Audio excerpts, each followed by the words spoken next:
51வது வயசு. ஸல்லல்லாஹு அலைஹி வஸல்லம் மியராஜ் மக்காவில இருந்து மஸ்ஜிதுல் அக்ஸாவுக்கு வந்து போனாங்க என்று எல்லோரும் தெரிந்து வைத்திருக்கிறோம், எல்லோரும் அறிந்து வைத்திருக்கிறோம். என்ன நோக்கத்துக்காக வேண்டி அல்லாஹ் அங்க எடுத்தான் என்று யாருக்காவது தெரியுமா? யாருக்காவது தெரிந்து வைத்திருக்கிறோமா? இந்த ஹுதுபாவில இருந்து அதை கொஞ்சம் மனதில் எடுங்க. இந்த ஹுதுபாவில இருந்து அதை படிப்பினையாக எடுங்க. இந்த சம்பவத்தை கேட்டு அதை படிப்பினையாக எடுங்க. 51வது வயசு நபிய நாயகம் ஸல்லல்லாஹு அலைஹி வஸல்லம். 25வது வயசு 40வது விதவையார் அன்னை ஹதீஜா ரலியல்லாஹு அன்ஹாவை திருமணம் முடிக்கிறாங்க. திருமணம் முடித்து கிட்டத்தட்ட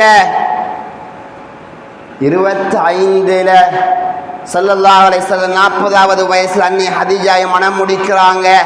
65 வயது வரைக்கும் கிட்டத்தட்ட 25 ஆண்டுகள், கிட்டத்தட்ட 25 ஆண்டுகள் நபிய நாயகம் ஸல்லல்லாஹு அலைஹி வஸல்லம் யாரையும் திருமணம் முடிக்காமல் அன்னை ஹதீஜா ரலியல்லாஹு அன்ஹாவோட வாழ்ந்தவங்க தான் நபிய நாயகம் ஸல்லல்லாஹு அலைஹி வஸல்லம். 51வது வயசு 51வது வயசுல அன்னை ஹதீஜா ரலியல்லாஹு அன்ஹா மௌத்தாகுறாங்க. இன்னா லில்லாஹி வ இன்னா இலைஹி ராஜிஊன். மௌத்தாகுறாங்க. அன்னை ஹதீஜா ரலியல்லாஹு அன்ஹா மௌத்தாகி 3 நாளையால அன்னை ஹதீஜா ரலியல்லாஹு அன்ஹா மௌத்தாகி 3 நாளையால அபூ தாலிப் நபிய நாயகம் ஸல்லல்லாஹு அலைஹி வஸல்லம் அவர்களை 8 வயதில் இருந்து 50 வயது வரைக்கும் வளர்த்தார் அபூ தாலிப். அவர்களும் மையத்தாக மாறுகிறார்கள். 2 பேருடைய மையத்துடைய செய்தி கிடைக்கிறது. ஸல்லல்லாஹு அலைஹி வஸல்லம் கவலையோடு இருக்கிறாங்க, கஷ்டத்தோடு இருக்கிறாங்க, துன்பத்தோடு இருக்கிறாங்க.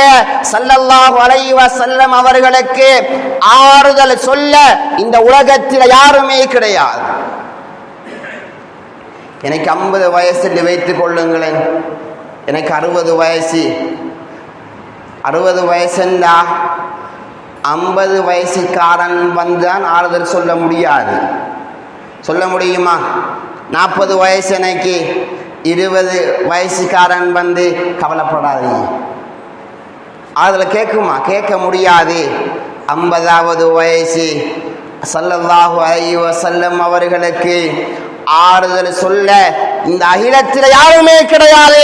முதலாவது காரணம் எழுதுறாங்க, ஆறுதல் சொல்வதற்காக வேண்டி அல்லாஹ் மேலே அழைத்தான். இது முதலாவது காரணம் எழுதுறாங்க.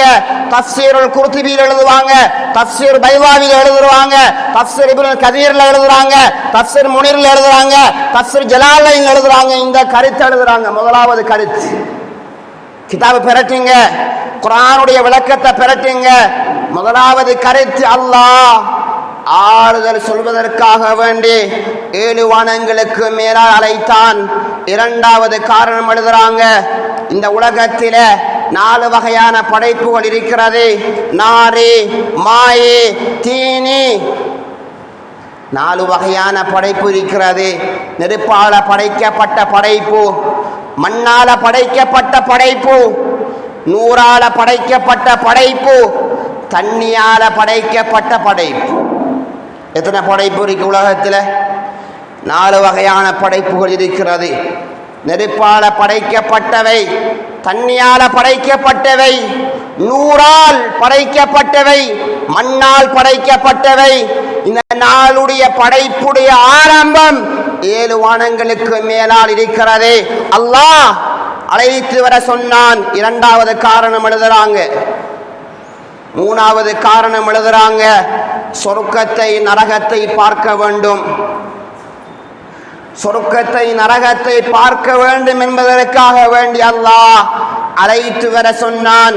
இது 3வது காரணம்.